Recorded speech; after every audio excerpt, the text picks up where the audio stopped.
I think most people hear that and they think just football, you know, keeping these kids from hitting each other in the head and finding themselves with concussions at 8, 9, 10 years old. Are we just talking football here? No, absolutely not, and that's a great question. We're talking all sports.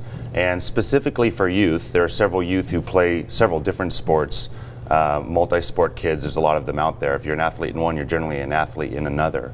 And a concussion is a brain injury.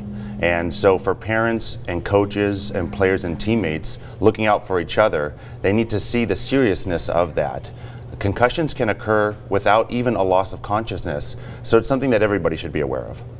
So what are they doing? I mean, we talked about this before, but are they doing things for the helmets? I mean, and I guess you're right, I always go to football, but you just explained that it's more than just football. But what are they doing? What strides are we making? Well, the number one thing that we can do is spread information and awareness. It's something that kids and parents and coaches should all talk about before the kids decide to engage in the sport. And then it's also something that they should talk about as the sport is continuing, as they grow older.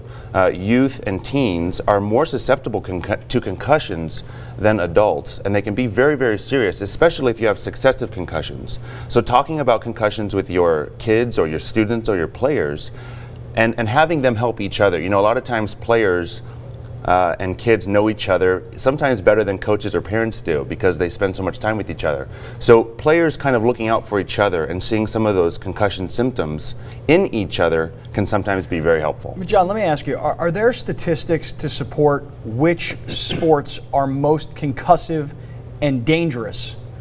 Are there any statistics that tell us? Well, there are, and the difficult thing about that is we continue to learn about what concussions are.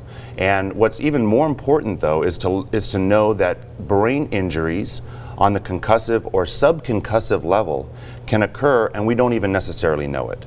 A concussion is something that may produce a result that is a blurred vision, blurred speech, awkwardness, clumsiness, but you can also have subconcussive injuries. You can have injury to your brain without even knowing that you've had an injury to your brain. They found a University of Pennsylvania football player who had CTE in college, and he had never actually reported a concussion. So some of those statistics can be somewhat misleading when it comes to impact to the brain inside the skull as an actual injury to the brain.